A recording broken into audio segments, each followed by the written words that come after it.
أشهد أن لا إله إلا الله.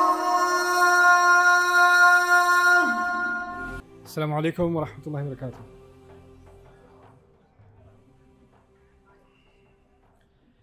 أعوذ بالله من الشيطان الرجيم.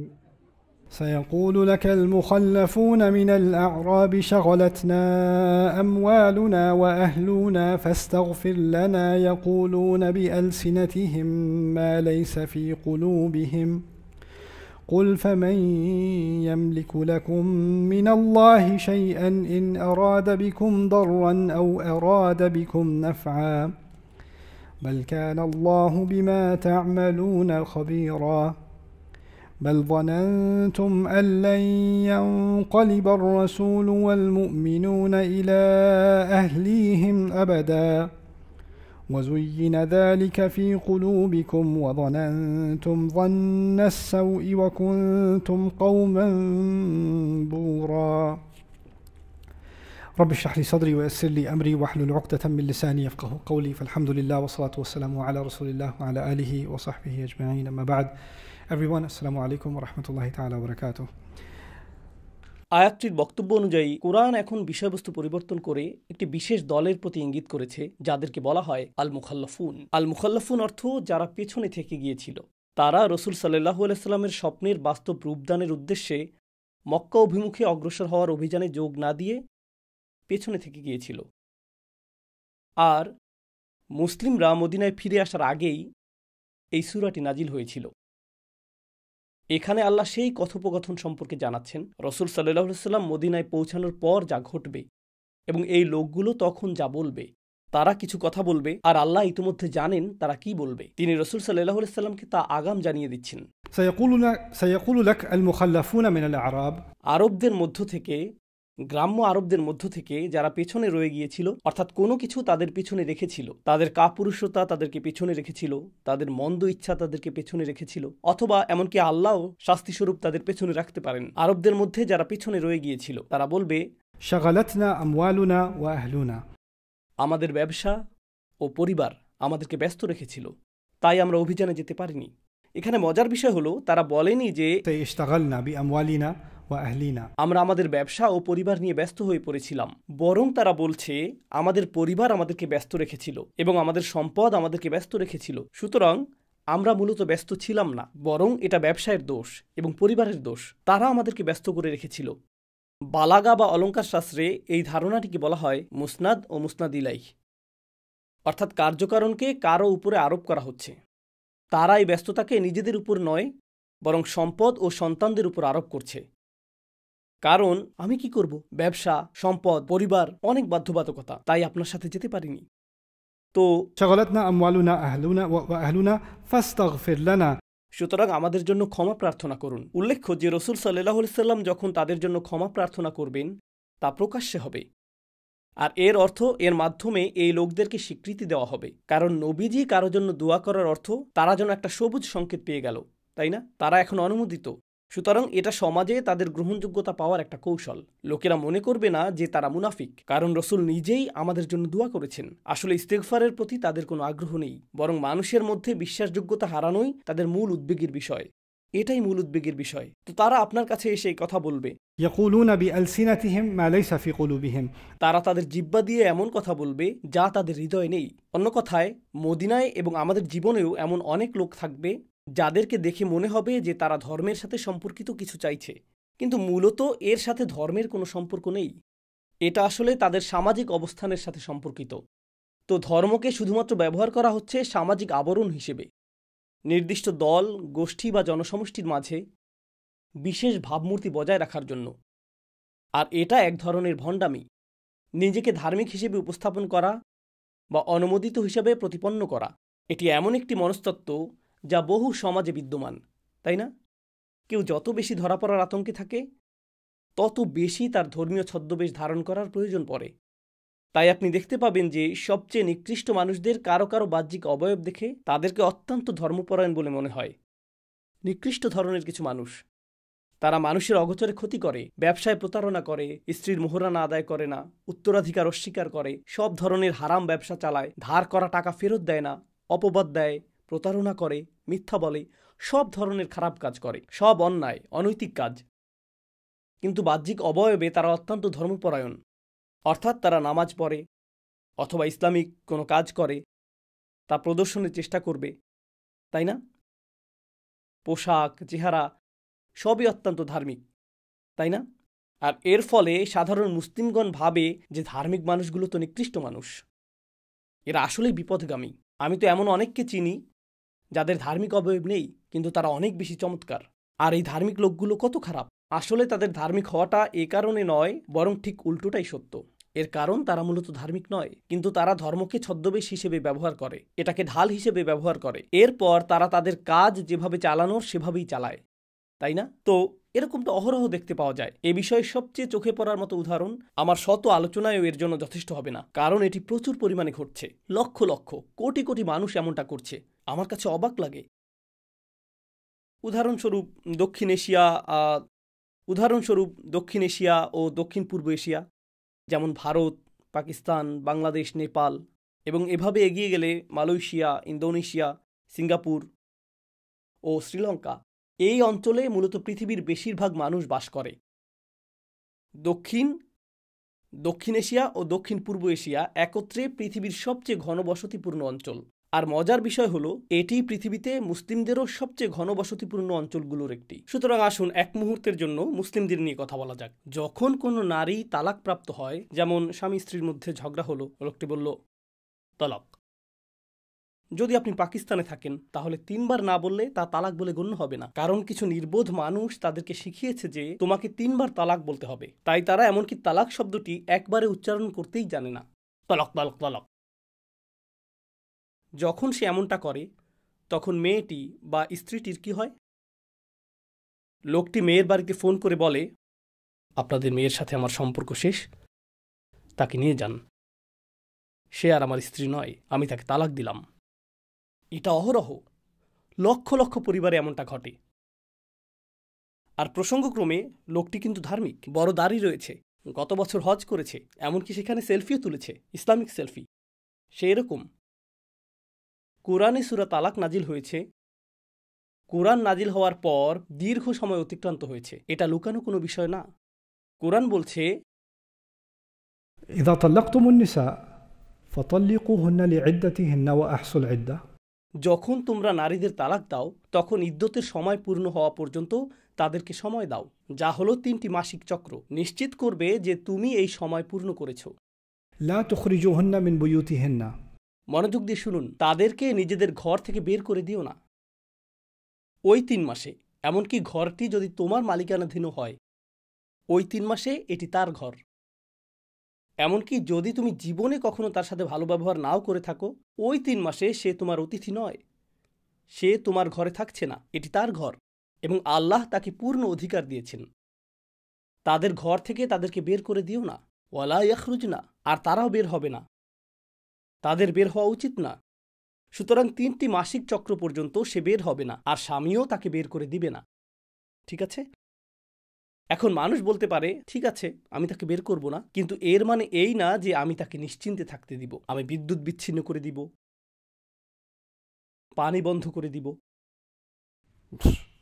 কোনো আয়াতে বলা নেই যে বিদ্যুৎ চালু রাখতে হবে। Right? আল্লাহ বলেন, অলা তুদররুহুন্না লিতুদাইয়িকু আলাইহিন্না, একই সূরা।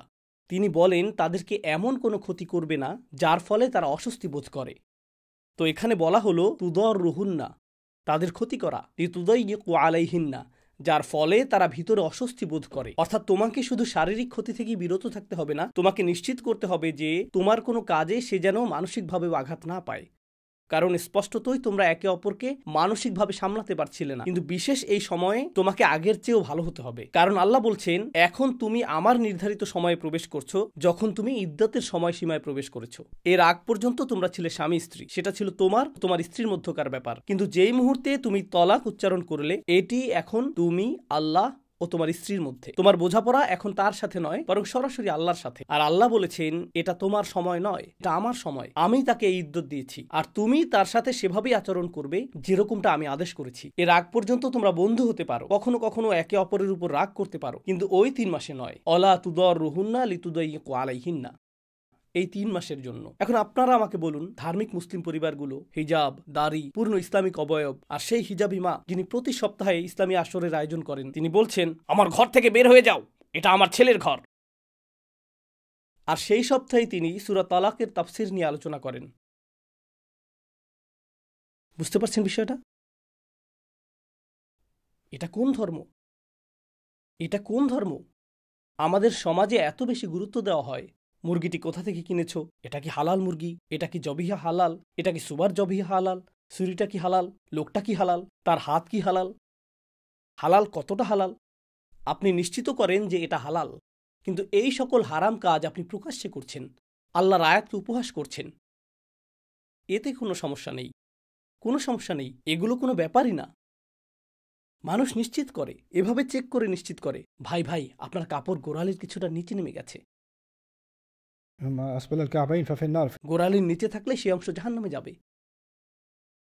একই লোক, সে এখনও তার স্ত্রীর মোহরানা আদায় করেনি। একই মানুষ, এটা কি? একই লোক যে বাবা মারা যাওয়ার পর তার বোনের উত্তরাধিকার প্রদান করেনি। একই লোক, একই লোক। আমি এটা বুঝতে পারি না। জানেন এই লোকদের কি ঘটে? তারা ধর্মের কিছু অংশ নেয় আর বলে এটাই আমার ইসলাম, যতক্ষণ মানুষ দেখছে। কারণ এটাই মানুষ দেখতে পায়। মানুষ দেখতে পায় গোড়ালির ওপরের কাপড়, মানুষ দেখতে পায় আমার দাড়ির দৈর্ঘ্য, মানুষ দেখতে পায় মাথায় পরিহিত হিজাব, মানুষ এগুলো দেখতে পায়। যতক্ষণ তারা দেখতে পাবে যে আমি ধার্মিক, সেটাই আমার জন্য যথেষ্ট। আড়ালে আমি কি করি, টাকা পয়সার ব্যাপারে, উপার্জনের ব্যাপারে, হালাল হারামের ব্যাপারে, অন্য মানুষের অধিকারের ব্যাপারে, ধর্ম নিয়ে কী প্রহসন আমি করি, সেটা গুরুত্বপূর্ণ না। তাতে সমস্যা নেই, কারণ মানুষ সেটা দেখতে পায় না, মানুষ তা দেখবে না। আমি কিন্তু কাউন্সিলিং করি না। কখনো কখনো মানুষ আমার সাথে সাক্ষাৎ করে, মানুষ আমাকে প্রায় এমন কিছু কথা বলে এই ভেবে যে আমি একজন কাউন্সিলর। আমি তা নই, দয়া করে আমাকে এসব বলবেন না। তারা এসে বলে আমার স্বামী এটা করে, সে তার বাচ্চাদের মারধর করে এবং সে খুব রাগী মানুষ, আপনি কি তার সাথে কথা বলবেন? তার রাগের সমস্যা খুব প্রকট। আমি বলি ঠিক আছে, আমি কি তাকে চিনি? হ্যাঁ, আপনি তাকে চেনেন, সে সব সময় মসজিদে আসে। আমি চিনি? আমি তো কোনো রাগী মানুষকে চিনি না। এরপর লোকটির সাথে যখন দেখা হয়, আসসালামু আলাইকুম রাহমাতুল্লাহ, ভাই কেমন আছেন? আলহামদুলিল্লাহ। আমি বলি আপনি কিভাবে এমনটা করেন? আপনি আপনার বাচ্চাদের মারেন? ব্রো, সে প্রকাশ্যে এক ব্যক্তি, আর ঘরের দরজা বন্ধ হলেই সম্পূর্ণ ভিন্ন ব্যক্তি, পুরোপুরি ভিন্ন। আল মুখাল্লাফুনরা আসলে এরকমই, যারা ধর্মের অবয়বের আড়ালে থাকতে চায়। আর ধার্মিক অবয়ব বজায় রাখার সবচেয়ে ভালো উপায় কি? রাসূল সাল্লাল্লাহু আলাইহি সাল্লামের কাছে এসে ওযর পেশ করা আর তাকে দিয়ে নিজের জন্য দোয়া করানো। যখন নবীজি তার জন্য দোয়া করেন, সবাই ভাববে যে রাসূল সাল্লাল্লাহু আলাইহি সাল্লাম এই ব্যক্তির জন্য দোয়া করেছেন, নিশ্চয়ই সে একজন ভালো মানুষ। ফাস্তাগফির লানা, আল্লাহ বলছেন ইয়াকুলুনা বিআলসিনাতিহিম মা লাইসা ফি কুলুবিহিম, তারা তাদের জিহ্বা দিয়ে এমন কথা বলে যা তাদের অন্তরে নেই। আলসিনাহ শব্দটি ভাষাগত উৎকর্ষতার অর্থ প্রদান করছে, অর্থাৎ তারা মানুষকে বোঝানোর ক্ষেত্রে খুবই পারদর্শী।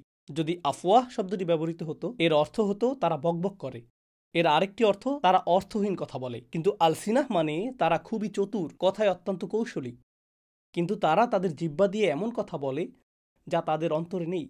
কুল, তাদের বলুন, فمن يملك لكم من الله شيئا আল্লাহর সামনে তোমাদের পক্ষে এমন কর্তৃত্বশালী কে থাকবে? إن أراد بكم ضرا أو أراد بكم نفعا আল্লাহ যদি তোমাদের কোনো ক্ষতি চান অথবা আল্লাহ যদি তোমাদের কোনো কল্যাণ চান, তখন তোমাদের পক্ষে আল্লাহর সিদ্ধান্তের বিপরীতে দাঁড়ানোর কে আছে? بل كان الله بما تعملون خبيرا, বরং আল্লাহ তোমাদের সব কাজেরই খবর রাখেন, তোমাদের সকল কর্মপন্থা সম্পর্কে আল্লাহ সম্যক অবগত।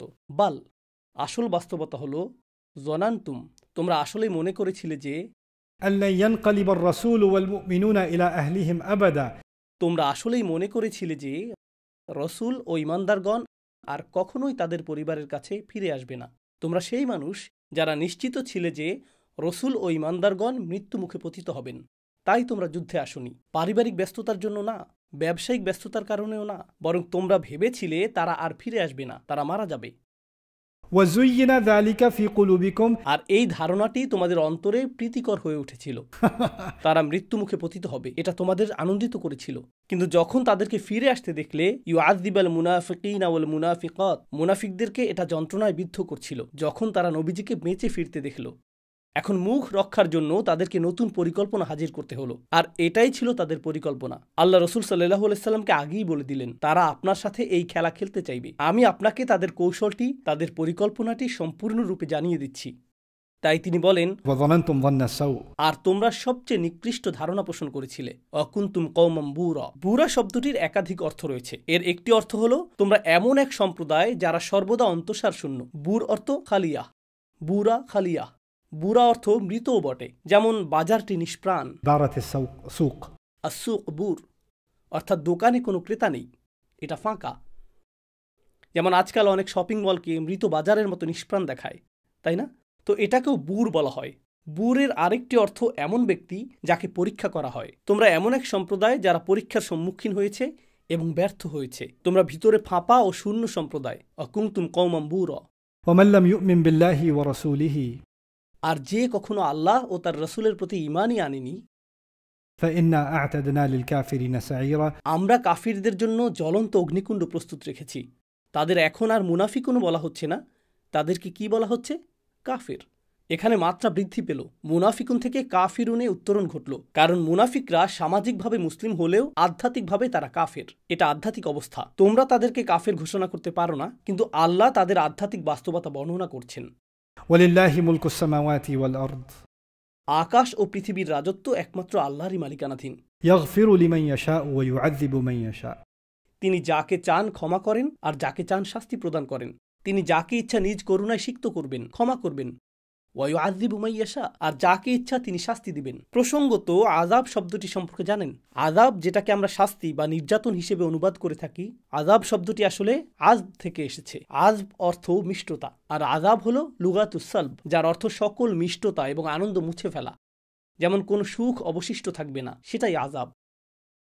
অর্থাৎ এমন যন্ত্রণা যা আপনাকে সুখ নামক কোনো কিছুর অস্তিত্বই ভুলিয়ে দেয়, সেটাকেই বলা হয় আযাব। আরবি ভাষায় এটি অত্যন্ত তীব্র একটি শব্দ। سيعذب من يشاء وكان الله غفورا رحيما আল্লাহ সর্বদা অত্যন্ত ক্ষমাশীল, সর্বদা দয়ালু এবং প্রেমময়। অন্য কথায় আল্লাহ বলছেন, তুমি যতই বিপথগামী হও না কেন, আল্লাহ এখনো সবকিছু ক্ষমা করতে পারেন। এমনকি এখনো ফিরে আসার সুযোগ আছে। سيقول المخلفون যারা পেছনে রয়ে গিয়েছিল তারা আবারও কথা বলবে। তারা আরও বলবে, إذا انطلقتم إلى مغانم لتأخذوها যখন তোমরা সম্পদের বিশাল স্তূপের দিকে অগ্রসর হবে যা তোমরা সহজেই গ্রহণ করবে। এই আয়াতে মুসলিমদের উদ্দেশ্য করে বলা হচ্ছে, রাসূল সাল্লাল্লাহু আলাইহি সাল্লামকে বলা হচ্ছে, যখন তোমরা ফিরে যাবে তখন তোমরা এমন স্থানের অভিমুখে যাত্রা করবে যেখান থেকে প্রচুর সম্পদ অর্জন করবে। এটা কিসের ইঙ্গিত দিচ্ছে? খাইবার। খাইবার কিন্তু এখনো ঘটেনি। আমরা এখনো মদিনায় ফিরে যাইনি, কিন্তু আল্লাহ ইতিমধ্যেই বলে দিয়েছেন তোমরা সেখানে যাবে মাগানিমের উদ্দেশ্যে, সম্পদের অভিমুখে, যা তোমরা অর্জন করবে। প্রসঙ্গত আল্লাহ যুদ্ধের কথা বলেননি, তিনি বলেছেন তোমরা সম্পদের বিশাল স্তূপের দিকে অগ্রসর হবে আর তোমরা তা গ্রহণ করবে। এর অর্থ কি? এটা অনেকটা এরকম যেন সেগুলো তোমাদের গ্রহণ করার জন্যই সাজানো রয়েছে, যেন সেখানে কোনো যুদ্ধই হবে না। বদর বা উহুদের মতো সেরকম কোনো যুদ্ধ হবে না, তাই না? তো আল্লাহ ইতিমধ্যে বলেছেন এটি তোমাদের জন্য সহজ বিজয়, আর এটি প্রচুর সম্পদ নিয়ে আসবে। আর এই একই লোকেরা যারা পেছনে রয়ে গিয়েছিল, যখন তারা দেখবে তোমরা সহজ যুদ্ধের দিকে যাচ্ছ যেখানে কোনো লড়াই নেই, কোনো প্রতিদ্বন্দ্বিতা নেই, যখন তারা তোমাদেরকে সেখানে যেতে দেখবে, إذا انطلقتم إلى مغانم لتأخذوها ذرونا نتبعكم তখন তারা বলবে আমরা আপনাদেরকে অনুসরণ করতে চাই, আমাদেরকে অনুসরণ করার অনুমতি দিন।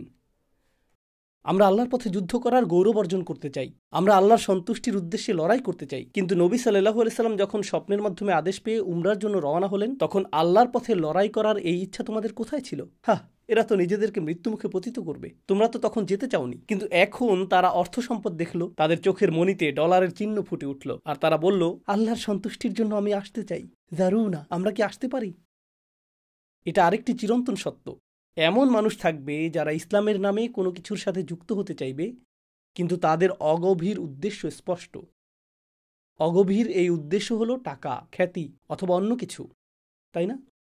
উদাহরণস্বরূপ আজকাল অনেক তরুণ, আশা করি আপনারা এই রোগে আক্রান্ত হয়ে পড়েননি, আল্লাহর সন্তুষ্টির জন্য আমি ইসলামিক ইনফ্লুয়েন্সার হতে চাই, আল্লাহর সন্তুষ্টির জন্য আমি ইসলামিক ইনফ্লুয়েন্সার হতে চাই। তুমি তো নিজেই এখনো ইসলামিক ইনফ্লুয়েন্স লাভ করনি। influencer ভাইয়েরা, ভোরে ইস্তেগফার করা খুবই গুরুত্বপূর্ণ, ঠিক আছে? ঠিক আমার মতো আমিও এখন ইস্তেগফার করছি। এটা শুধু আপনি এবং মহান আল্লাহর মধ্যকার ব্যাপার। এই সম্পর্ক শুধু আপনি এবং আল্লাহর মধ্যকার সম্পর্ক, কাউকে এটা জানানো যাবে না। একইভাবে তাহাজ্জুদের নামাজ, বাইরে চাঁদ দেখতে পাচ্ছেন, এটা তাহাজ্জুদের চাঁদ।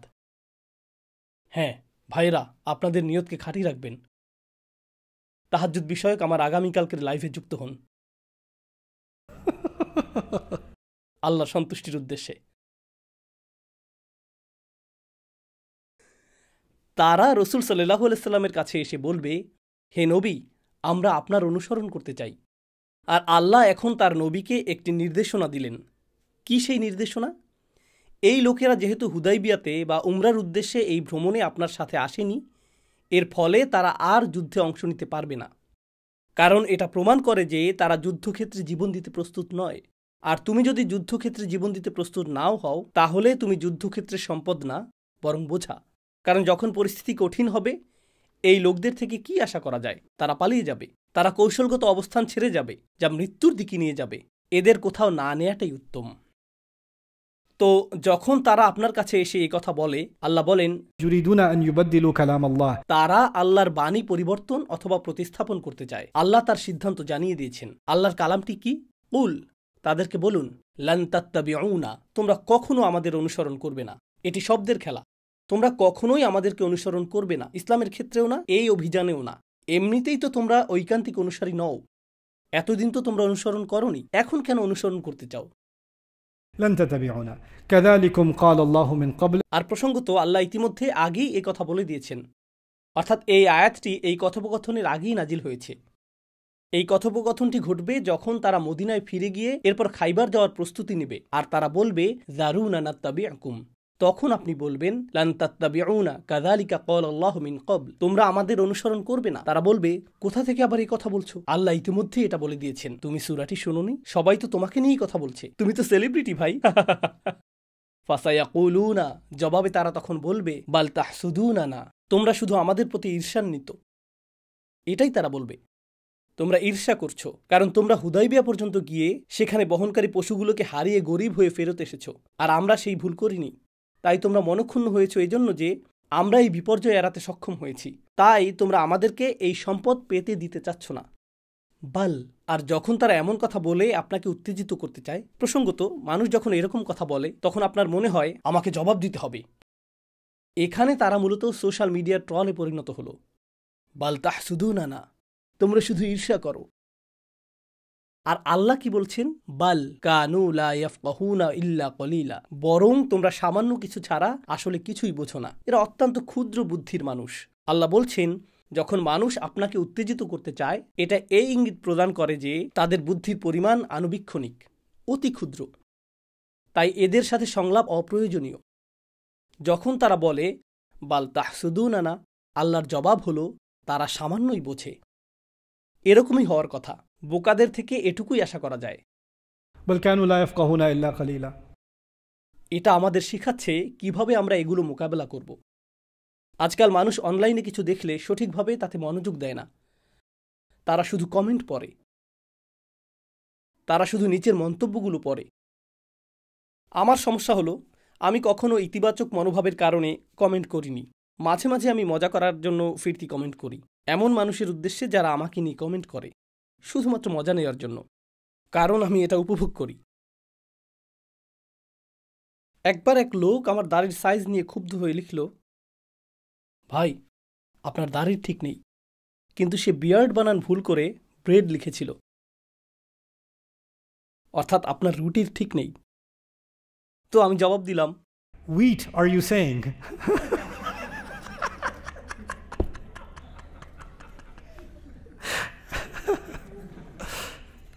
নিজেকে সামলাতে পারি না, সরল কৌতুক বেরিয়ে আসে। এটা একই সাথে আশীর্বাদ এবং অভিশাপ।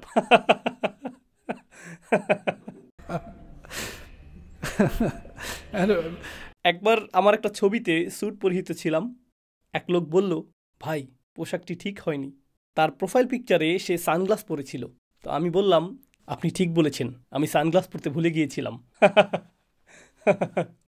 কিন্তু আমার কথা হলো, আমি এমন কাউকে চিনি না যার হাতে এত সময় আছে যে ইউটিউব বা সোশ্যাল মিডিয়াতে কিছু দেখবে এবং বলবে আমাকে এখনই এই বিষয়ে একটা কমেন্ট লিখতে হবে।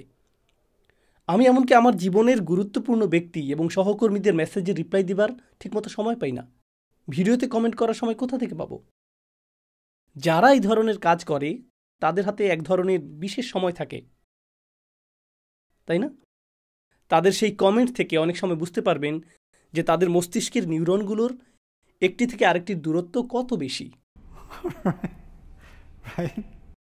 তাই সংলাপে জড়ানোর কি দরকার? সংলাপ অর্থহীন। তো তিনি বলছেন লা ইয়াফকাহুনা ইল্লা কলিলা, তাদের কথা বলতে দিন। قل للمخلفين من الأعراب. তবে আরব বেদুইনদের মধ্যে যারা পেছনে থেকে গিয়েছিল তাদেরকে এই কথা বলবেন, ستدعون إلى قوم أولي بأس شديد تقاتلونهم أو يسلمون. শীঘ্রই তোমাদের আরেকটি জাতির বিরুদ্ধে ডাকা হবে যারা যুদ্ধবিদ্যায় বিশাল শক্তিমত্তার অধিকারী। সেটা কোন জাতি? অন্য কোনো জাতি যারা যুদ্ধবিদ্যায় শক্তিমত্তার অধিকারী। এখানে কাদের কথা বলা হচ্ছে? রোমানদের। উলি বাসিন শাদীদ তুকাতিলুনাহুম, তোমরা তাদের বিরুদ্ধে যুদ্ধ করবে। আও ইসলিমুন, নতুবা তারা ইসলাম গ্রহণ করবে। এই দুটির একটি ঘটবে। فإن تطيعوا. আর যদি সেই ক্ষেত্রে তোমরা অনুসরণ করো, অন্য কথায় তোমরা খাইবার যেতে পারবে না, কারণ সেটা অত্যন্ত সহজ, কিন্তু রোমানদের বিরুদ্ধে অভিযানে অংশগ্রহণের জন্য তোমাদেরকে স্বাগতম। আর সেই সময় যদি তোমরা অংশগ্রহণ করো, আল্লাহ বলেছেন ইউতিকুমুল্লাহু আজরান হাসানা, আল্লাহ তোমাদেরকে মহান পুরস্কার দিবেন। وإن تتولوا كما توليتم من قبل. আর যদি পিছু হটো, যেমনটা আগেও করেছো, অন্য কথায় যদি তোমরা পিছু হটো, যেটা তোমরা সচরাচর করে থাকো, এটাই এর অর্থ। كما توليتم من قبل. ইউআযযিবুকুম আযাবান আলীমা, আল্লাহ তোমাদেরকে যন্ত্রণাদায়ক শাস্তি দিবেন। কেন আল্লাহ বললেন যে তিনি তোমাদেরকে যন্ত্রণাদায়ক শাস্তি দিবেন? কারণ তোমরাই বলেছ আমরা তোমাদেরকে অনুসরণ করতে চাই। সত্যিই অনুসরণ করতে চাও? তাহলে পরের বার যখন অনুসরণ করতে বলা হবে তখন যদি না করো, সেই সময় দেখবে আল্লাহ তোমাদের কি করেন। এখন কিছু সাহাবী এটা শুনে চিন্তিত হয়ে পড়লেন, কারণ কিছু সাহাবী অন্ধ ছিলেন, কিছু সাহাবী আহত ছিলেন, কিছু সাহাবী ছিলেন প্রতিবন্ধী। তারা ভাবলেন আমি তো যেতে পারছি না, কিভাবে আমি যুদ্ধে যাব? আল্লাহ বলেছেন লাইসা আলাল আ'মা হারাজ, অন্ধদের উপর এর দায়িত্ব নেই, অন্ধদের যুদ্ধে যাবার প্রয়োজন নেই। ওয়ালা আলাল আ'রাজি হারাজ, আর এমন প্রতিবন্ধী যাদের কোনো প্রকার শারীরিক সীমাবদ্ধতা রয়েছে তাদেরও যুদ্ধে যাবার প্রয়োজন নেই। ওয়ালা আলাল মারিদি হারাজ, আর যারা অসুস্থ ব্যক্তি তাদেরও যুদ্ধে না যাওয়াতে দোষের কিছু নেই। ومن يطع الله ورسوله يدخله جنات تجري من تحتها الأنهار. যে আল্লাহ ও রাসূলের আনুগত্য করে তিনি তাদেরকে জান্নাতে প্রবেশ করাবেন। অন্য কথায় অন্ধ, প্রতিবন্ধী, রোগী তারা তো যুদ্ধে যেতে পারবেন না। উমরার কথা ভুলে যান, তারা তো নিজ বাড়ি থেকেই বেরোতে পারবেন না। আর আল্লাহ বলছেন তোমরা বাড়ি থেকে বের হতে পারো অথবা না পারো, এতে কিছু আসে যায় না, তবুও আমি তোমাদেরকে জান্নাতে প্রবেশ করাবো। এখানে এই বিষয়টি বেশ কৌতূহল জাগ্রতকারী যে আল্লাহ এই শব্দগুলোকে সাধারণভাবে ব্যবহার করেছেন। তিনি এই আয়াতে আল্লাহর পথে যুদ্ধ করার কথা উল্লেখ করেননি, তিনি আয়াতটিকে পৃথক রেখেছেন। এর অর্থ আপনি এটিকে নির্দিষ্ট অবস্থার প্রেক্ষিতে দেখতে পারেন, আবার এর থেকে সার্বজনীন শিক্ষাও আহরণ করতে পারেন। তো সেই সার্বজনীন শিক্ষাটি কি? তা হলো যারা অসুস্থ, অন্ধ বা প্রতিবন্ধী তাদের উপর কোনো হারাজ নেই, তাদেরকে কোনোভাবেই তুচ্ছ মনে করবেন না। ليس على الأعمى حرج ولا على الأعرج حرج ولا على المريض حرج. সুতরাং আপনি এমন আচরণ করবেন না যাতে তাদেরকে কোনো অংশে কম মনে হয়। যারা সম্পূর্ণ অভিযানে অংশ নিয়েছিলেন তাদেরকে যে জান্নাতের সুসংবাদ দেয়া হয়েছে, ليدخل المؤمنين والمؤمنات جنات تجري من تحتها الأنهار. সেই একই জান্নাত তাদের জন্য প্রস্তুত। এর অর্থ কি? আল্লাহর দৃষ্টিতে তারা কোনো অংশেই কম নন, এটাই এর অর্থ। আর কেউ যদি আল্লাহর চোখে কম না হয় তবে সে কিভাবে আপনার বা আমার চোখে কম হবে? দুর্ভাগ্যবশত আমাদের সংস্কৃতিতে যা ঘটছে তা হলো কারো সন্তান প্রতিবন্ধী হলে, কেউ গাড়ি দুর্ঘটনায় প্রতিবন্ধী হয়ে গেলে, অন্ধ হলে বা অন্য কোনো সমস্যা হলে আমরা হঠাৎ করেই তাদের সাথে সম্পূর্ণ ভিন্ন আচরণ শুরু করি। খুবই ভিন্ন আচরণ। কিছু মানুষ এতটাই মূর্খতাপূর্ণ ও কুসংস্কারচ্ছন্ন যে তারা তাদেরকে বিয়েতে পর্যন্ত আমন্ত্রণ করে না। এটা অশুভ লক্ষণ। কেউ বিয়েতে একজন অন্ধ মানুষকে দেখতে চায় না। দাওয়াত দিলেও সে কি কিছু দেখতে পাবে? আমরা এখানে তাকে চাই না। ওই ব্যক্তির ক্যান্সার হয়েছে, না না না, ক্যান্সার আক্রান্ত মানুষের প্রয়োজন নেই। আমার বউভাতে ক্যান্সার রোগীকে রাখতে চাই না।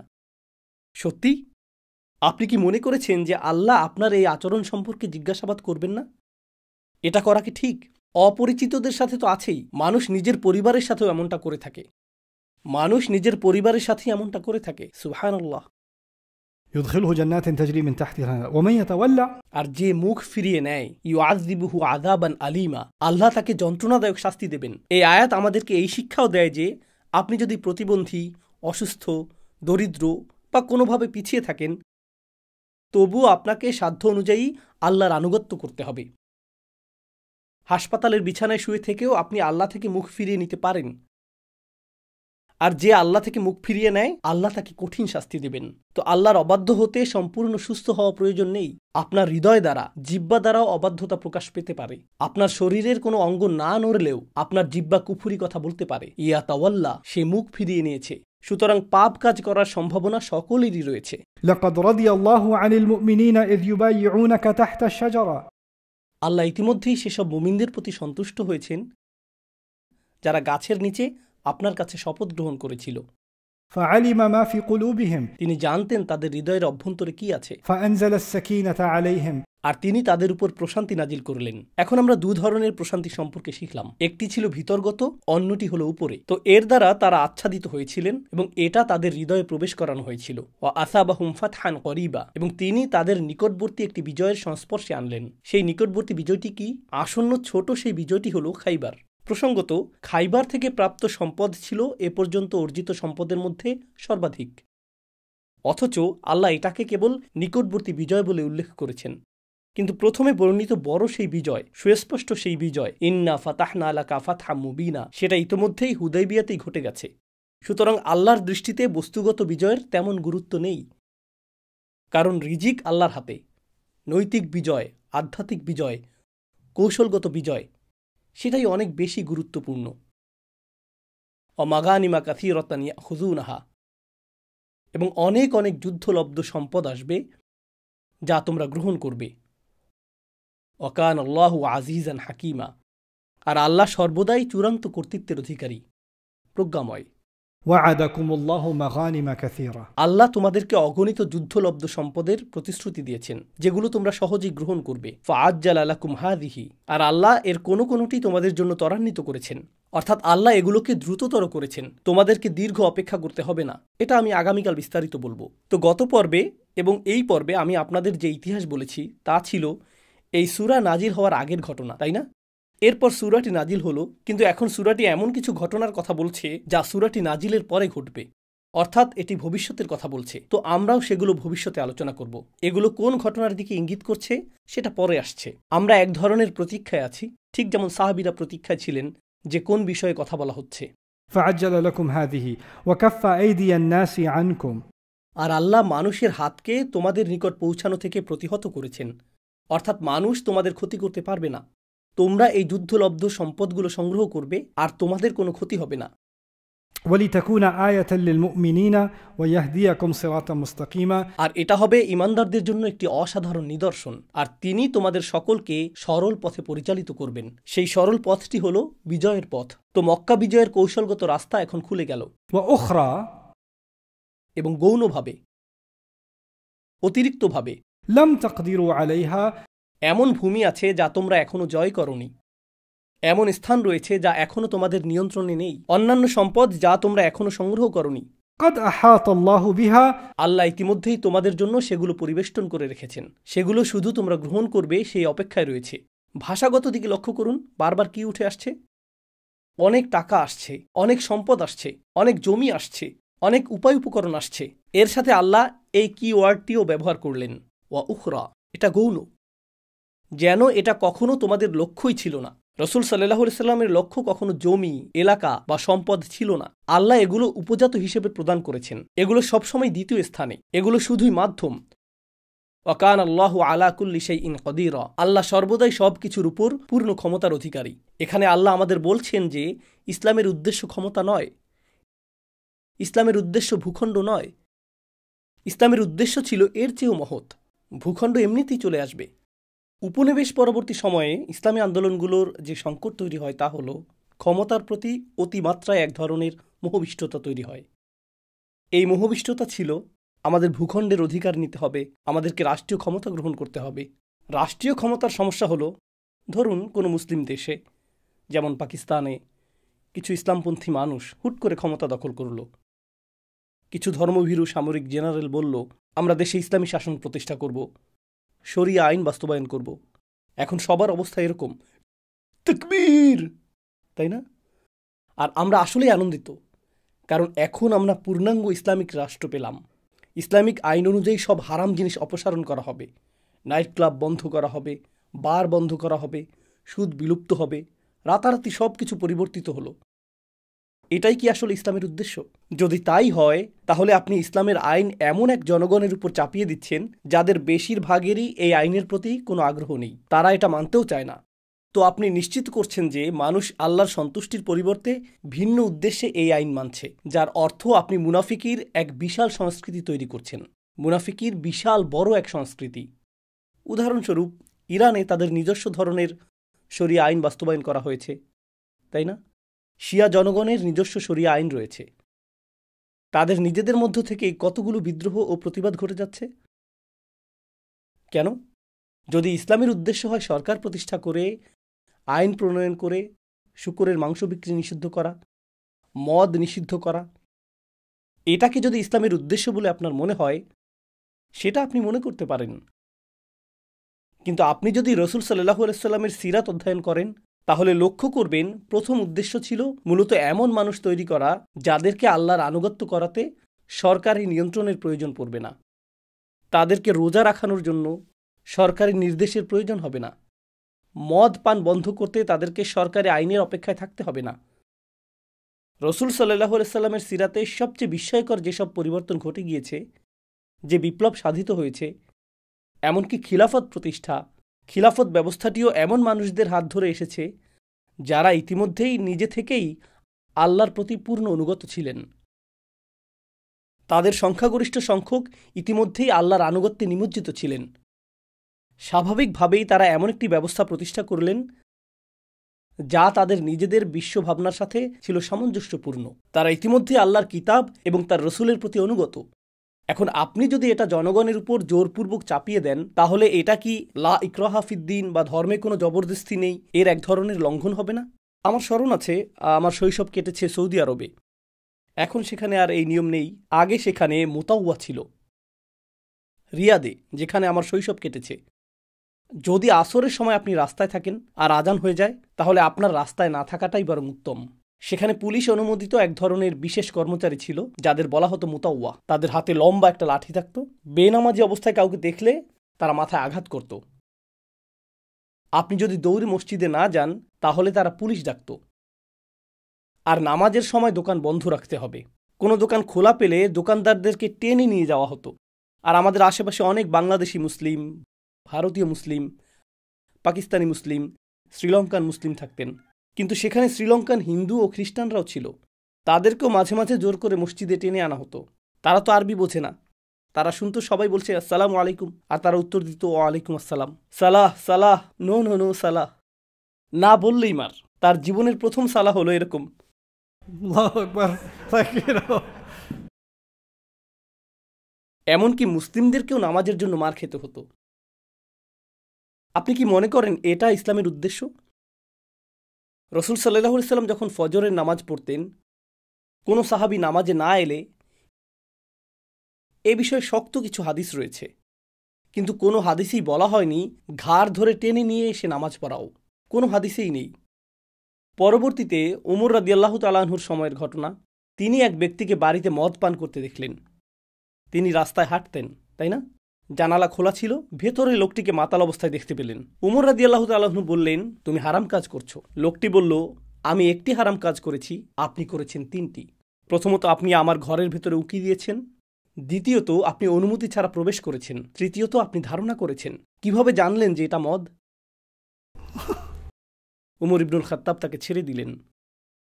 তিনি চলে গেলেন। কয়েকদিন পর উমর রাদিয়াল্লাহু তাআলা আনহু খুতবা দিচ্ছেন। শ্রোতাদের মধ্যে কে ছিল? সেই লোকটি। পরে উমর তাকে ডেকে বললেন, আমি কাউকে তোমার কথা বলিনি।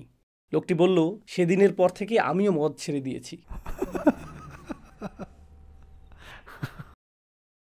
কুরআনের লক্ষ্য হল বিজয়। সেই বিজয় হলো এমন মানুষ তৈরি করা যারা আল্লাহর আনুগত্য করবে। এমনকি যদি তাদের প্রতিটি ইন্দ্রিয় আল্লাহর অবাধ্যতার পথে তাড়িত করে। হুদাইবিয়াতে কি তাই ঘটেনি? সেটাই কি চূড়ান্ত বিজয় নয়? আপনি কি মনে করেন আমাদের সন্তানেরা যদি নামাজ পড়তে না চায় আর আমরা তাদের কোনো মুসলিম দেশে নিয়ে যাই যেখানে নামাজ বাধ্যতামূলক, আমাদের সন্তানেরা যদি হিজাব পড়তে না চায়, কোরআন পড়তে না চায়, দ্বীনের প্রতি আগ্রহী না হয়, তারা যদি কনসার্টে যেতে চায়, জুয়া খেলতে চায়, মদ পান করতে চায়, আর আপনি শুধু হারাম বলে তাদেরকে বাধা দিচ্ছেন, এখন তারা প্রাপ্তবয়স্ক হয়ে উঠল, তারা কিন্তু এই কাজগুলো করতে চায়, আর আপনি তাদেরকে কোনো মুসলিম দেশে রেখে বাধা দিচ্ছেন, এতে তারা ইমানদার হয়ে যাবে? আপনি কি মনে করেন সেটা আল্লাহর দৃষ্টিতে তাদেরকে সফল করে তুলবে? কিয়ামতের দিন আল্লাহ কি তাদের কোনো মুসলিম দেশে অবস্থান করে বাধ্য হওয়ার কারণে বিচার করবেন? হ্যাঁ, তারা যা করতে পারেনি আল্লাহ কি সেটা বিচার করবেন, নাকি হৃদয়ের অবস্থা বিচার করবেন? ইসলামের চূড়ান্ত বিজয় হল মানুষকে কিয়ামতের দিন আল্লাহর সামনে সফল হিসেবে উপস্থাপন করা। যদি এই লক্ষ্য অর্জিত না হয়, যদি সেটা আপনার লক্ষ্য না হয়, যদি আপনার লক্ষ্য হয় ইসলামিক আইন জোরপূর্বক চাপানো, যাকে আপনি ইসলাম বলে মনে করছেন, তাহলে আপনি ব্যর্থ। কোটি মানুষকে জোর করে নামাজ পড়ানো এবং হালাল খাবার গ্রহণে বাধ্য করার কী মূল্য, যেখানে তাদের অধিকাংশই তা চায় না? সেক্ষেত্রে যখনই তারা স্বাধীনতা পাবে, তারা অন্য পথে চলে যাবে। এগুলো কুৎসিত বাস্তবতা, তবে আপনাদের বিষয়গুলো জেনে রাখা উচিত। উদাহরণস্বরূপ, একটি নাম না করা ইসলামিক দেশ, সেখানে মদ নিষিদ্ধ, জুয়া নিষিদ্ধ, আরও অনেক কিছু নিষিদ্ধ। পাশের দেশও মুসলিম রাষ্ট্র, কিন্তু সেখানে মদ, পতিতাবৃত্তি, নাইট ক্লাব সব বৈধ। দুই দেশের মাঝে সীমানা রয়েছে, আর এটা উন্মুক্ত সীমানা। প্রতি শুক্রবার রাতে ইসলামিক দেশটি থেকে অন ইসলামিক দেশটির দিকে ভীষণ ট্রাফিক জ্যাম। সাপ্তাহিক ছুটি শেষে এরপর আবার সবাই মিলে সেখান থেকে হিজরত করে। প্রতি সপ্তাহে তারা এই উমরা করে। দুটিই কিন্তু মুসলিম দেশ, মুসলিম দেশ, মুসলিম দেশ। দুই দেশেই আজান হয়, উভয় দেশেই নামাজ হয়। কিন্তু এই বাস্তবতা কি বলছে? বাস্তবতা হলো মানুষের কাছে ইসলামকে পৌঁছানো হচ্ছে না। মুসলিম দেশগুলোর প্রেক্ষিতে আমরা যখন ইসলাম নিয়ে আলোচনা করি, আমরা বোঝাই শরিয়া কোর্ট, আমরা বোঝাই নিয়ম কানুন, আমরা বোঝাই মুরতাদকে হত্যা করতে হবে অথবা মদ নিষিদ্ধ করতে হবে। মদ নিষিদ্ধ করেন বা না করেন, যেই মানুষগুলো মদ পান করতে চায়, আপনি এই বিষয়ে মনোযোগ দেননি যে কেন তারা মদ্যপান করতে চায়। সাহাবিগণ কেন মদ ছুঁড়ে ফেলে দিয়েছিলেন? যার প্রতি তারা বছরের পর বছর আসক্ত ছিলেন। একটিমাত্র আয়াত নাজিল হলো, আর কোনো পুলিশ, কোনো আইন, কোনো জরিমানা ছাড়াই মদিনার রাস্তায় মদের বন্যা বয়ে গিয়েছিল। কেন? কারণ সেটাই ছিল রসুল সাল্লাল্লাহু আলাইহি সাল্লামের চূড়ান্ত বিজয়। তিনি এইরকম মানুষ গড়েছিলেন। মানুষ গুরুত্বপূর্ণ, সরকার নয়, নীতি নির্ধারণ নয়, নিয়ন্ত্রণ নয়, ভূমি নয়, সম্পদ নয়। ওহ, আমাদের তো মিডিয়া নেই, আমাদের তো ক্ষমতা নেই, আমাদের তো সম্পদ নেই। রসুল সাল্লাল্লাহু আলাইহি সাল্লামের কী সম্পদ ছিল? তার কী সম্পদ ছিল? আর অবশেষে খাইবারে তো আমরা কোটি কোটি টাকা পেতে যাচ্ছি। আর আল্লাহ এই কোটি কোটি টাকাকে কিভাবে বর্ণনা করেছেন? গৌণ, ভূমি। أخرى لم تقدروها عليها قد أحاط الله بها। আমাদের মনোভাব কি হয়েছে? যতক্ষণ না মুসলিমদের হাতে সম্পদ থাকবে, যতক্ষণ না আমাদের টাকা থাকবে, যতক্ষণ না ক্ষমতা থাকবে, যতক্ষণ না সরকার থাকবে, ততক্ষণ ইসলাম বিজয়ী হবে না। আসলেই অন্য কথায় আমরা মনে করি ইসলাম উপর থেকে নিচে আসবে। ইসলাম সবসময় কিভাবে এসেছে? নিচ থেকে উপরে, নিচ থেকে উপরে। কোনো সমাজে ইসলাম আনার পদ্ধতিও শুধুমাত্র নিচ থেকে উপরেই হতে পারে। আর যদি আপনি উপর থেকে নিচে আনতে চান, যদি একদল মুসলিম বলে আমরা উপর থেকে নিচে ইসলাম আনব, কি ঘটবে?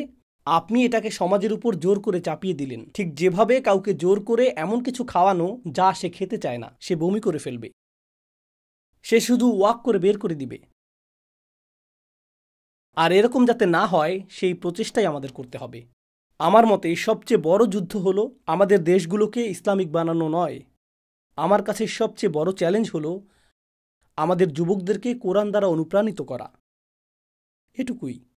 কারণ আমরা যদি আমাদের যুবকদেরকে কোরআন দ্বারা অনুপ্রাণিত করতে পারি, তবে সেই যুবকরাই একদিন বাবা হবে। আর ২০ বছরের মধ্যে আমরা মুসলিমদের এমন একটি প্রজন্ম পাব যারা স্বাভাবিকভাবে ইসলামিক সমাজ বিনির্মাণ করবে। কারণ তারা এই দ্বীনের সাথে সম্পৃক্ত। এটা তাদের মনস্তত্ত্বের অংশ। তারা সচেতনভাবে মুসলিম, তারা সংস্কৃতিগত মুসলিম নয়। তারা এজন্য মুসলিম নয় যে তাদের বাবা মুসলিম, তারা মুসলিম কারণ তারা এই দিনকে ভালোবাসে, তারা এতে বিশ্বাসী, তারা তাদের অমুসলিম বন্ধুদেরও এই মূল্যবোধে অনুপ্রাণিত করতে পারে। তারা এতটাই দৃঢ় বিশ্বাসী যে মানুষ তাদের আশেপাশে শঙ্কিত চিত্তে থাকে, কারণ তাদের সাথে থাকলে তারাও মুসলিম হয়ে যেতে পারে। যখন আপনি এমন তারুণ্য করতে শুরু করবেন, তখন আপনি বিশ্বে পরিবর্তন দেখতে পাবেন। তখনই আপনি পরিবর্তন দেখতে পাবেন। মূলত এই মানব সম্পদই প্রকৃত সম্পদ। আমরা সূরাটির সমাপ্তির দিকে অগ্রসর হচ্ছি। খেয়াল করুন, ولو قاتلكم الذين كفروا لولوا الأدبار। আর কাফিররা যদি তোমাদের সাথে যুদ্ধও করত, তারা পৃষ্ঠ প্রদর্শন করে পালাতো। সুম্মা লা ইয়াজিদুনা ওয়ালিয়া ওয়ালা নাসিরা। তারা কোনো ওয়ালি পাবে না আর কোনো নাসির পাবে না। ওয়ালি শব্দটি মনে আছে তো? তো আল্লাহ ছাড়া তারা কোনো ওয়ালি পাবে না, আল্লাহর সাহায্য তো পাবেই না, কোনো গোত্রও তাদের সাহায্য করতে এগিয়ে আসবে না, তাদের জন্য কোনো সাহায্যকারী থাকবে না। سنة الله التي قد خلت من قبل। এটি আল্লাহর সেই নিয়ম যা আগেও বহুবার কার্যকর হয়েছে। ইতিহাস এভাবেই কাজ করে। ولن تجد لسنة الله تبديلا। আল্লাহর নিয়মে তোমরা কোনো পরিবর্তন পাবে না। এভাবেই আল্লাহ জাতিগুলোর ইতিহাসে তার নিদর্শন রেখে যান। وهو الذي كف أيديهم عنكم وأيديكم عنهم ببطن مكة। তিনিই মক্কার কেন্দ্রে তাদের হাত তোমাদের থেকে ও তোমাদের হাত তাদের থেকে রুখে দিয়েছিলেন। তোমরা তখন মক্কার কেন্দ্রের কাছেই হুদাইবিয়াতে অবস্থান করছিলে, কিন্তু তারা তোমাদেরকে স্পর্শ করতে পারেনি, তোমরাও তাদেরকে স্পর্শ করতে পারোনি। من بعد أن أظفركم عليهم وكان الله بما تعملون بصيرا। যদিও আল্লাহ তাদেরকে তোমাদের কবজায় এনে দিয়েছিলেন, কিন্তু তখন আল্লাহ তোমাদেরকে নিবৃত করলেন, আর আল্লাহ তোমাদের সব কাজ প্রত্যক্ষ করছিলেন। প্রসঙ্গত, মুসলিমগণ কাফিরদের উপর ক্ষুব্ধ ছিল। তারা চুক্তি করে নিস্তার পেয়ে গেল, যাকে আপাত দৃষ্টিতে তাদের পক্ষে গিয়েছে বলে মনে হয়েছিল। এখন আল্লাহ বলছেন, এটা এরকম না যে কাফেররা আমার কাছ থেকে অনুগ্রহপ্রাপ্ত। আল্লাহ বলছেন, হুমুল্লাযীনা কাফারু, তারাই কুফরি করেছে, وصدوكم عن المسجد الحرام এবং তারাই তোমাদেরকে মসজিদুল হারাম থেকে বিরত রেখেছে, والهدي معكوفا أن يبلغ محله।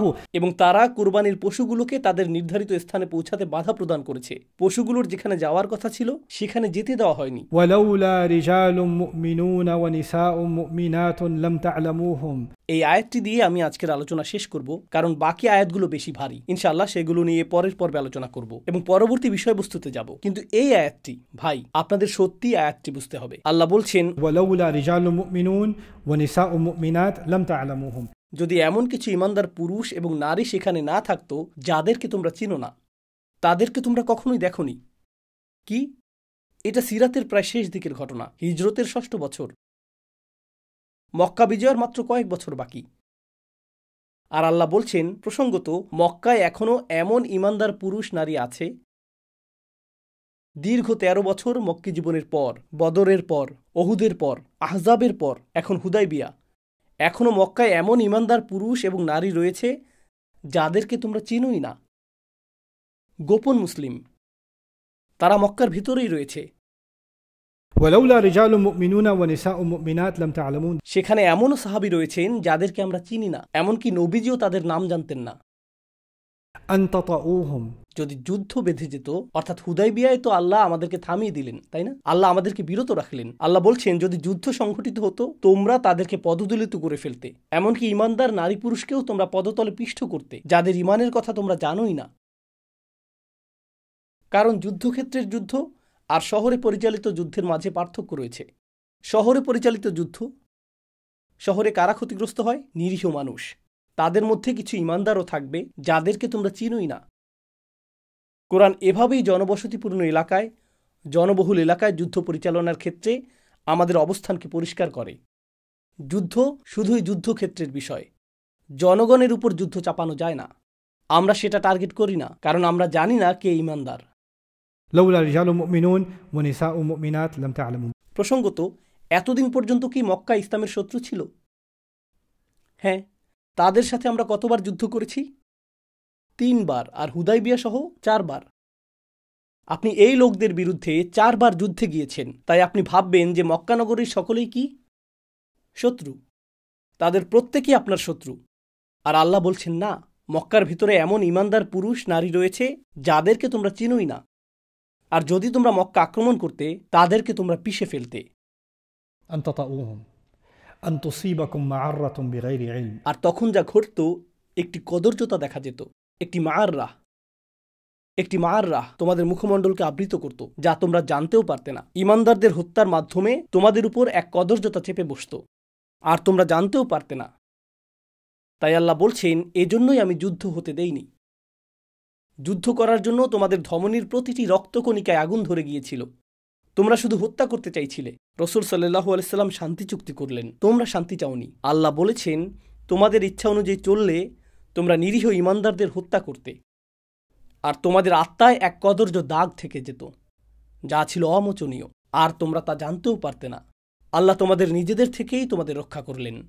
সুবহানাল্লাহ। أن تصيبهم معرة بغير علم এরপর তিনি বলেন, ليدخل الله في رحمته من يشاء। আল্লাহ এই সব কিছু করলেন যাতে তিনি যাকে ইচ্ছা তার রহমতে প্রবেশ করাতে পারেন। এর অর্থ কি? এর অর্থ হল, বিদ্যমান ঈমানদাররা তো আছেই, বরং অমুসলিম মক্কাবাসীদের মধ্যেও অনেকেই অচিরেই ইসলামে প্রবেশ করবে। আর যদি এই যুদ্ধ ঘটত, তারা কখনোই আল্লাহর রহমতে প্রবেশ করতে পারত না। আল্লাহর সেই রহমতটি কি? ইসলাম। আল্লাহ চান আরও মানুষ যেন ইসলামে প্রবেশ করে, আর সেজন্যই তিনি তোমাদেরকে যুদ্ধ করতে দেননি। ليدخل الله في رحمته من يشاء যাকে তিনি ইচ্ছা করেন। لو تزيلوا আর যদি তারা সম্পূর্ণ পৃথক হয়ে যেত। আমি প্রচুর চকলেট মিল্ক পান করতাম, তাই আপনাদেরকে চকলেট মিল্কের উপমা দিচ্ছি। ধরুন আপনার কাছে দুধ আছে, আপনার কাছে চকলেট পাউডার আছে। একবার তা মিশ্রিত করলে তারা এক হয়ে যায়। যদি আপনি দুধ ও চকলেট পাউডার পৃথক করতে পারতেন, সেটাই হতো তাজাইয়ুল। তাজাইয়ুল অর্থ হল পাউডারগুলো একদিকে, দুধগুলো আরেক দিকে, তারা একে অপর থেকে সম্পূর্ণ পৃথক।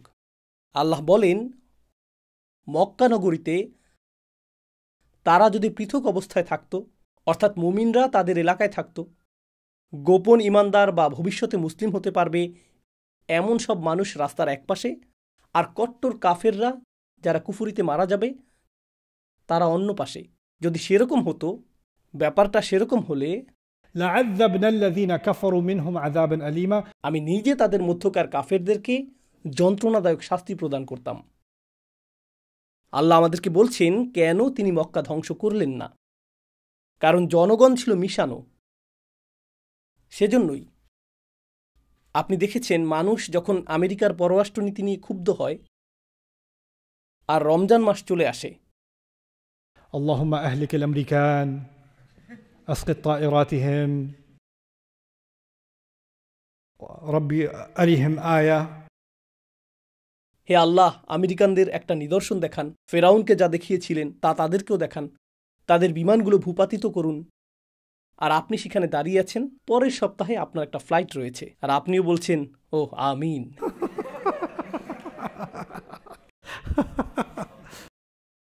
আমেরিকা কি একক সত্তা? কানাডা কি একক সত্তা?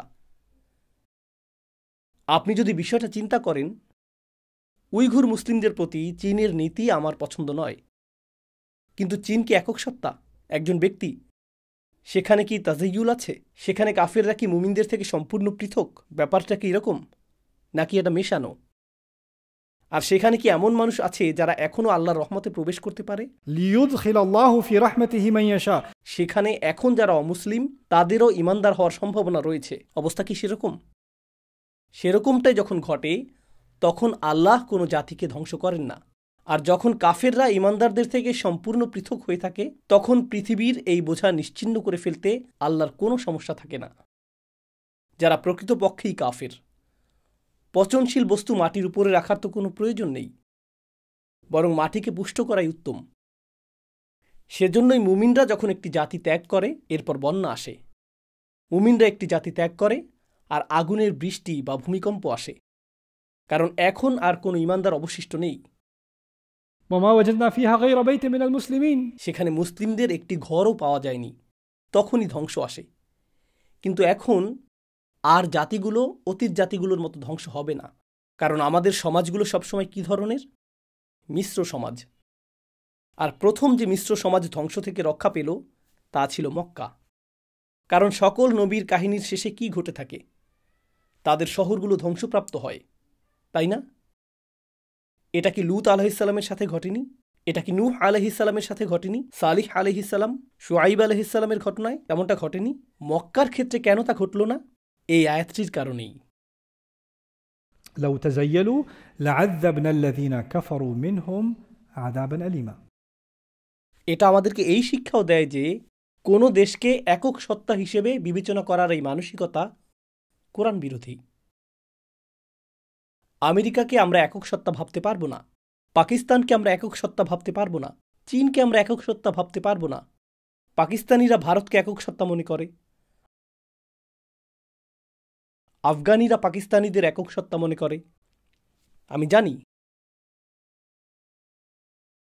মালয়েশিয়ানরা ভারতীয় মালয়েশিয়ানদেরকে একক সত্তা মনে করে। এমনটাই ঘটছে। মানুষ সরলীকরণ করতে পছন্দ করে। যখন আপনি সবাইকে ঢালাওভাবে কাফের জাতি বলে আখ্যায়িত করতে পারেন, তখন তাদেরকে অমানুষ হিসেবে বিবেচনা করা সহজ হয়। প্রথম ধাপ অমানুষ মনে করা, দ্বিতীয় ধাপ হলো গণহত্যা। আর এই আয়াতে আল্লাহ সেই গণহত্যাকেই রোধ করেছেন। বুঝতে পারছেন? এটা আসলে গণহত্যা প্রতিরোধের আয়াত। لولا رجال مؤمنون ونساء مؤمنات لم تعلموا أن প্রসঙ্গত, তারা যদি খাঁটি কাফেরও হয়ে থাকে, আপনার তাদেরকে ধ্বংস করার প্রয়োজন নেই। আল্লাহ এই আয়াতে কি বলেছেন? لعذبنا الذين كفروا منهم عذابا أليما। আমি নিজেই তাদেরকে যন্ত্রণাদায়ক শাস্তি দিতাম, আমি তাদের ব্যবস্থা নিতাম। এটাই আল্লাহর সুন্নাহ। আল্লাহর সুন্নাহ হলো খাঁটি কাফির সম্প্রদায় যখন অবশিষ্ট থাকে, তিনি নিজেই তাদের ধ্বংস করেন। خسفنا به وبداره الأرض। কারুনকে যেভাবে মাটি গিলে ফেলেছিল, এই মূলনীতিটিই মুসলিমদের শিক্ষা দেওয়া হয়েছিল।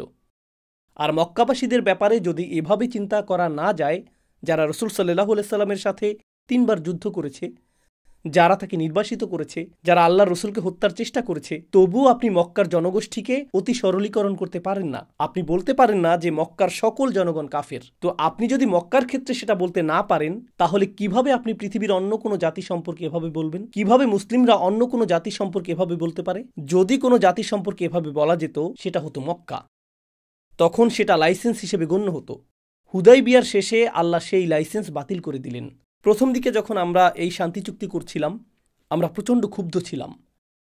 কিন্তু কোরআনের বিজ্ঞতা আমাদের উপর উন্মোচিত হওয়ার পর বুঝতে পারলাম, এই চুক্তি কাফেরদের পক্ষে তো নয়ই, বরং এটি তাদের ক্ষতিই করেছে। এটি অন্যান্য অঞ্চলের জন্য অসংখ্য সুযোগ এনে দিয়েছে, যেখানে এখন আমরা মনোনিবেশ করতে পারি। তবে সবচেয়ে গুরুত্বপূর্ণ হলো, মক্কার অভ্যন্তরে এমন কিছু মানুষ আছে আমরা যাদেরকে উপকৃত করতে চাই। যদিও আমরা মক্কার সাথে বহুবার যুদ্ধে জড়িয়েছি, তবুও সেখানকার কিছু অধিবাসীকে আমরা উপকৃত করতে চাই। অতএব তারাও এই চুক্তির সুফল ভোগী। সুবহানাল্লাহ। আমাদেরকে এখন সাদা কালো দৃষ্টিভঙ্গি ত্যাগ করে ধূসর এলাকাও চিন্তা করতে শেখানো হচ্ছে। বহুমুখী দৃষ্টিকোণ অনুধাবনের কৌশল। বিশেষ করে এখানে উপস্থিত যুব সমাজের জন্য আমি তোমাদেরকে বলছি, বিশ্বব্যাপী ঘটনা প্রবাহের গভীরে গিয়ে সূক্ষ্ম বিশ্লেষণের দক্ষতা অর্জন করো। কোনো সংক্ষিপ্ত উক্তি বা উত্তেজনামূলক ভাষণের উপর ভিত্তি করে সিদ্ধান্ত নেওয়া যাবে না। তারা যদি এটা করে, আমরা ওটা করব, তাকবীর! এইরকম জিনিস আমি আরও শুনতে চাই। এই ব্যক্তিকে আমার পছন্দ, সে কত জোরে, কত রাগে ফেটে পড়েছে। আপনার কণ্ঠস্বর যত উঁচু হবে, আপনার বিশ্লেষণের সূক্ষ্মতা তত কমবে, বক্তব্যে বহুমাত্রিক দৃষ্টিভঙ্গি হারাবে। আপনারা কি লক্ষ্য করেছেন যে এই একটিমাত্র সূরাতে আল্লাহ আমাদেরকে আশেপাশের এলাকার দৃষ্টিকোণ জানিয়েছেন, তিনি আমাদেরকে মুনাফিকদের দৃষ্টিকোণ জানিয়েছেন, তিনি আমাদেরকে এমন ইমানদারদের দৃষ্টিকোণ জানিয়েছেন যাদেরকে আমরা চিনিও না, এবং তিনি আমাদেরকে আধ্যাত্মিক দৃষ্টিকোণ দিয়েছেন। একই সূরায় বহুমাত্রিক দৃষ্টিকোণ যুক্ত করা হয়েছে। আল্লাহ আমাদের কি শিক্ষা দিচ্ছেন? প্রতিটি বিষয়কে 360 ডিগ্রি দৃষ্টিকোণ থেকে দেখা। কোনো সিদ্ধান্ত নেওয়ার আগে, ফলাফলে পৌঁছানোর আগে যত বেশি সম্ভব দৃষ্টিভঙ্গি দিয়ে বিষয়টি উপলব্ধি করার চেষ্টা করুন। জানেন কারা এটা করতে অস্বীকার করে? যারা আগে থেকেই বদ্ধ ধারণাযুক্ত সিদ্ধান্ত নিয়ে রাখে। মানুষ যখন বদ্ধ ধারণাযুক্ত সিদ্ধান্ত গ্রহণে অভ্যস্ত হয়, তখন সে কোরআনকেও নিজের ইচ্ছা অনুযায়ী বাঁকাতে চায়। যেমন আমার রাগ আছে, এটাকে যুক্তিসঙ্গত প্রমাণ করতে হবে। ফলে আয়াতে স্পষ্ট বলা সত্ত্বেও না, তবু চুক্তি সই করা ঠিক হয়নি। আমি আয়াত হাদিস জানি, কিন্তু কাম অন, দেখছো না তারা আমাদের সম্পর্কে কি বলে? দেখোনি তারা কি করেছে? জানেন এই ব্যক্তিটি কি করছে? এই ব্যক্তির হৃদয়ে ক্রোধের উপস্থিতি রয়েছে। সেই ক্রোধই তার অন্তরে তালায় পরিণত হয়েছে, আর সেই তালা তাকে কোরআন নিয়ে গভীর চিন্তা করতেও বাধা দিচ্ছে। আল্লাহ বলেন, আফালা ইয়াতাদাব্বারুনা আল কুরআন আম আলা কুলুবিন আকফালুহা। তারা কি কোরআন নিয়ে গভীরভাবে চিন্তা করে না, নাকি তাদের হৃদয়ে তালা লাগানো? যদি আপনার মধ্যে পক্ষপাতিত্বপূর্ণ পূর্ব ধারণা, ক্রোধ, বিদ্বেষ, হতাশা বা কোনো ধরনের পক্ষপাত থাকে, তাহলে তা আল্লাহর বাণীর মর্ম উপলব্ধিতে বাধার সৃষ্টি করবে। এমনকি আল্লাহর স্পষ্ট বাণী শোনার পরও আপনি বলবেন, কিন্তু আমার তো মনে হয়। আপনি কি মনে করেন না? যদি আয়াতের ব্যাখ্যায় ভুল থাকে সেটা আলাদা বিষয়। যদি সংশ্লিষ্ট অন্য কোনো আয়াত বিবেচনা করতে হয়, যদি এ বিষয়ে রাসূল সাল্লাল্লাহু আলাইহি সাল্লামের অন্য কোনো হাদিস বিবেচনা করতে হয়, সেটাও ভিন্ন বিষয়। যদি কেবল আপনার আবেগই নির্ধারণ করে যে কোন আয়াতটি অধ্যয়ন করতে হবে, এই পক্ষপাতিত্ব একটি মারাত্মক সমস্যা, যার মূলোৎপাটন জরুরি। আজকে আমি আপনাদের সাথে সর্বশেষ যে বিষয়টি শেয়ার করব তা হলো ইতিহাস সম্পর্কে এই অন্তর্দৃষ্টি।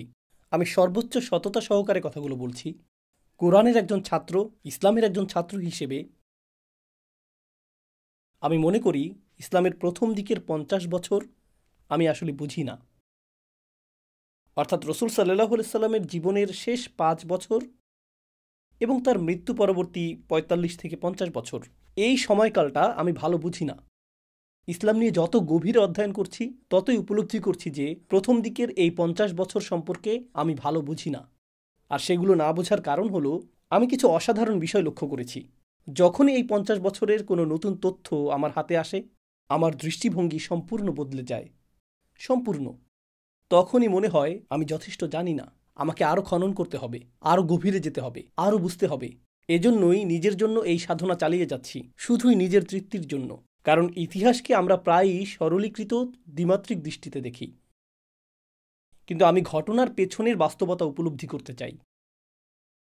আমি সেই পরিস্থিতির গভীরে চলে যেতে চাই এবং যতটা সম্ভব পূর্ণাঙ্গতা নিয়ে উপলব্ধি করতে চাই। আপনাদের কাছে এই কথাগুলো বলার কারণ হলো আমি ইসলাম নিয়ে অধ্যয়ন, আমার নিজের এই যাত্রা সম্পর্কে সততা রক্ষা করছি। আমাদের ইতিহাসের কোনো এক পর্যায়ে ইসলামকে জটিল বানিয়ে ফেলা হয়েছিল। ইতিহাসের কোনো এক পর্যায়ে, সেই সময়ের আগে, এটা ইসলামের আগমনের কয়েকশো বছর পরের কথা, এই সময়ের আগে ইসলাম ছিল খুবই সহজ সরল। এটা ছিল খুবই সহজ সরল। আমরা এটাকে অত্যন্ত জটিল করে তুলেছি। এখন ইসলামের সরলতা খুঁজে পেতে আমাকে সামনের দিকে তাকাতে হবে না, আমাকে পেছনে ফিরে তাকাতে হবে। আমি উপলব্ধি করেছি যে এই দিনের সরলতা এবং নির্মলতা খুঁজে পাওয়ার জন্য, এই দিনের প্রকৃত স্বচ্ছতা খুঁজে পাওয়ার জন্য আমি মনে করি যে মুসলিমদের জন্য দুটি বিষয়ে গভীর মনোনিবেশ করা জরুরি। প্রথমত ইতিহাস, ইতিহাসের গভীর পাঠ। দ্বিতীয়ত কোরআনের গভীর অধ্যয়ন, কারণ কোরআন আজ উপেক্ষিত। সত্যি বলছি, কোরআন আজ উপেক্ষিত। আলহামদুলিল্লাহ, আজকে আমরা একটি সূরার কিছু আয়াত নিয়ে আলোচনা করলাম। ইনশাআল্লাহ শীঘ্রই আমরা সূরাটি শেষ করব এবং এই দুটি বিষয়েই আলোচনা সম্পন্ন করব, ইতিহাস এবং কোরআন। এগুলোই আপনাকে প্রদান করে সঠিক দৃষ্টিভঙ্গি, যার উপর অন্য সব কিছু নির্ভর করে, যাতে অন্য সব কিছু বুঝতে পারেন। ইতিহাস নিয়ে আপনার অনুসন্ধিৎসা থাকা উচিত। আবু বকর সিদ্দিক রাদিয়াল্লাহু তাআলা আনহু সম্পর্কে, যিনি রাসূল সাল্লাল্লাহু আলাইহি সাল্লামের সাথে সবচেয়ে বেশি সময় কাটিয়েছেন, কিন্তু নবীজি সম্পর্কে কথা বলেছেন সবচেয়ে কম। কেন? অন্যদিকে আবু হুরায়রা রাদিয়াল্লাহু তাআলা আনহু, যিনি হুদাইবিয়ার পরে খাইবার ইসলাম গ্রহণ করেছিলেন, মাত্র ৩ বছর তিনি রাসূল সাল্লাল্লাহু আলাইহি সাল্লামের সান্নিধ্য পেয়েছিলেন, আর সবচেয়ে বেশি হাদিস তিনি বর্ণনা করেছেন। এই পার্থক্যের রহস্য কি? কিভাবে আমি এই পার্থক্যকে বুঝব? সেই ৩ বছরে কি ঘটেছিল? মুসলিমদের তখন কি অবস্থা ছিল?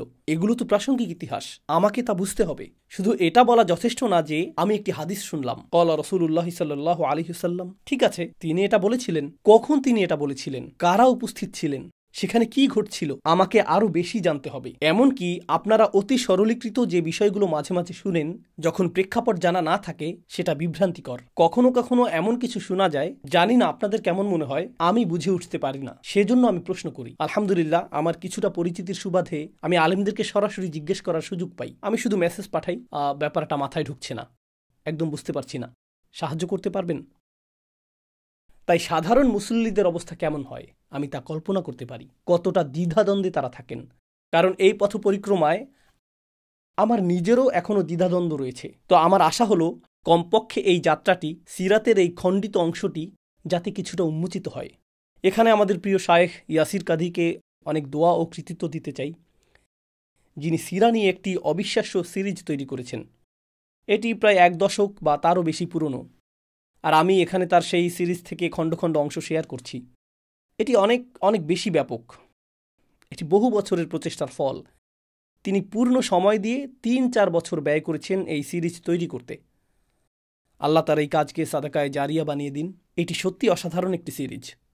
এটি একটি অনন্য সম্পদ। প্রায় আমি এর কিছু কিছু অংশ শুনি। হুদাইবিয়ার ঘটনা বোঝার জন্য আমি তার আলোচনাটি আবারও শুনেছি। এরপর ইবনে হিশাম এবং অন্যান্য সিরা গ্রন্থ পড়েছি।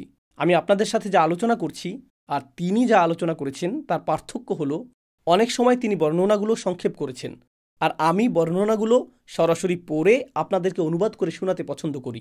কিন্তু সিরাহ সিরিজটি আসলে অবিশ্বাস্য।